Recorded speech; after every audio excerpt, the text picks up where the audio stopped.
جو ہے وہ قبولیت کی گھڑی ہے. لیکن کیا قدر کی رات میں بھی مسئلہ ایسا ہی ہے کہ کوئی ایک گھڑی ہے ایسا کہ اگر میں شروع میں سو گیا تو مجھ سے قدر کی رات چھوٹ گئی، یا میں آخر میں سو گیا تو قدر کی رات چھوٹ گئی، یا بیچ میں 2 گھنٹے کے لیے سو گیا تو قدر کی رات چھوٹ گئی؟ ایسا نہیں ہے. قدر کی رات اگر کسی انسان کو ملے گی تو مغرب سے لے کر فجر کے طلوع ہونے تک یہ پوری رات قدر کی رات ہے. اس میں کوئی مخصوص ساعت، مخصوص گھڑی نہیں ہے. یہ اللہ تعالیٰ کا فضل و کرم ہے امت محمدیہ پر کہ اگر آپ نے 5 رات جاگی ہیں تو انشاءاللہ ان راتوں میں سے کوئی نہ کوئی رات قدر کی رات ہے. آپ نے جتنا جاگا آپ کو ملی ہی ملی.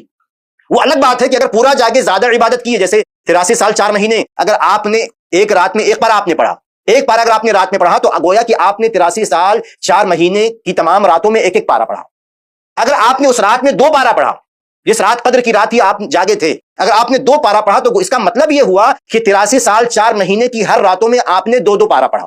اسی طرح حساب ہوگا، جو جتنا زیادہ عبادت کرے گا اتنا زیادہ اس کو ثواب ملے گا. لیکن یہ نہیں ہے کہ اگر کسی کو رات مل گئی، وہ 1 گھنٹہ بھی جاگا تو اس کو ثواب ملے گا اس چیز کا، 4 گھنٹہ جاگا تو اس کو ثواب ملے گا، 5 گھنٹہ جاگا تو اس کو ثواب ملے گا. کیونکہ یہ جو ہے موسع ہے، یعنی مغرب سے لے کر فجر تک کا پورا وقت یہ قدر کی رات کا وقت ہے. یہ اللہ تعالیٰ کا فضل و کرم ہے. جیسا کہ علماء کرام نے صراحت کی کہ پرانی قوموں کی عمریں زیادہ ہوتی تھی.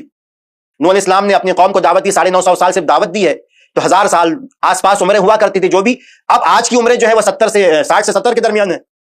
تو اللہ تبارک و تعالیٰ نے امت محمدیہ پر فضل کیا. فضل اسی طرح طور پہ ظاہر ہوتا ہے کہ یہ فضل کیا کہ اگر کسی بھی بندے کو وہ رات مل گئی، جتنی ملے گی اتنا ثواب اس کو ملے گا. جتنا زیادہ عبادت کرے گا جتنی وقت میں اتنا زیادہ ثواب ملے گا. اس میں کوئی کم کرنے والا ہوگا، کوئی زیادہ کرنے والا ہوگا. اور بلا شبہ اس میں اور بھی شرطیں دیکھی جائیں گی قبولیت کے، اعمال کی قبولیت کی، کہ آدمی کو کے اندر اخلاص پایا جاتا ہو، سنت کی اتباع ہو. تو دوسری بات یہ تھی کہ یہ ذہن میں کبھی کنفیوز انسان نہ ہو کہ کوئی مخصوص وقت ہے قدر کی رات کا، 1 گھنٹہ 2 گھنٹہ کوئی منٹ، ایسا نہیں ہے. وہ پوری رات قدر کی رات ہے. پوری رات جاگیں گے، جتنا عبادت کریں گے اتنا زیادہ انسان کو ثواب ملے گا.